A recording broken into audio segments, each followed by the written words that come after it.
kulankan oo maanta ka dhacay magaalada Muqdisho ay isugu yimaadeen ganacsatada magaalada Muqdisho ku dhaqan iyo mas'uuliyiinta rugta ganacsiga ee warshadaha Soomaaliyeed ayaa ujeedkiisu ahaa sidii loo heli lahaa wadiiqooyin sahlaya xoojinta wada shaqaynta wasaaradda maaliyadda iyo ganacsatada Soomaaliyeed. muddadii kulanka uu socday ayaa ganacsatadii ka qayb gashay kulankaasi waxa ay ka hadleen arrimo ay ka mid yihiin in la helo xafiis loogu hagaago wax ka qabashada cabashooyinka ganacsatada ayna qayb ka tahay arrimaha canshuuraadka la xiriira. gudoomiyaha rugta ganacsiga warshadaha Soomaaliyeed Maxamuud Cabdikariin Gabayre oo kulanka kadib la hadlay warbaahinta qaranka ayaa ka warbixiyay ujeedka kulankooda. mid ku saabsan cabasho ganacsatada ay ka cabanayso dhaqaalaha tirada badan leh lacagtaas oo 4 milyan oo shilin Soomaali ah ayay ganacsatada cala baawur laga qaadaa markuu soo galayo markuu baxayo. arrintaas ah culeys badan businesska u keentay sababtoo ah wixii laga qaadayo Muqdisho ee gobolada u baxayo culeys badan afuula wixii soo galayna waa soo kala. marka mid waa midaas mid labaadna waa arrimo ku saabsan shaqooyinka dekada ee hadda socda. hadday noqon lahayd ganacsatada dhexdeeda arbitration oo ganacsatada isu tahay, hadday noqon lahayd albeerg iyo ganacsatada dhexdeeda, hadday noqon lahayd wasaaradda dekadaha idana qayb naga ahayd waxyaalo socda solution-kooda inaan dhamaystirno idana aan u fadhino maanta.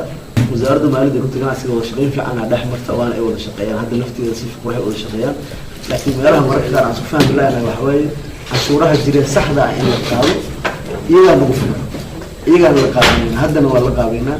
sidoo kale gudoomiyaha oo hadalkiisa sii wata ayaa muujiyay sida ay diyaarka ugu yihiin wada shaqaynta hay'adaha dawladda oo arrimahooda quseeya ganacsatada iyo howlaha dekada ka socda isagoo xusay in dhawaan ay la fariisan doonaan mas'uuliyiinta wasaaradda maaliyadda si loo helo talo ay ku midaysan yihiin oo lagu horumarin karo howlaha ganacsatada Soomaaliyeed.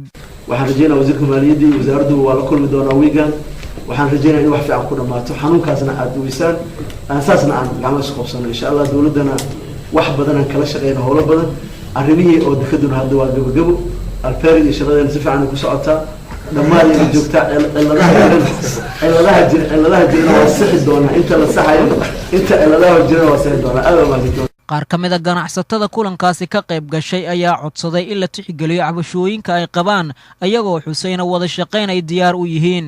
arrintaas ganacsatada cabasho weyn ay ka qabtaa waxaan rabnaa wasaaradda maaliyadda inay sharci ahaan meelaha iyadu ay leedahay oo sida dekadoo kale sida canshuuraha berigoo kale ama xataa xuduudaha waddanka laga soo galo inay tagto.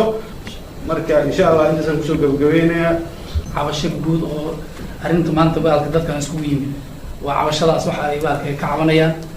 marka arrintaasaan soo jeedinaynaa in la gaarsiiyo wasaaradda cidda wax ka qabashadeeda iska xag amni ahaan iyo xabaalka dhinac walbana ay ku fiicneen. dawladda Soomaaliya ayaa wada dadaalo ku aadan sidii loo heli lahaa nidaamka qaadista canshuuraadka biriga taasi ay horay u ansixiyeen golaha wasiirada.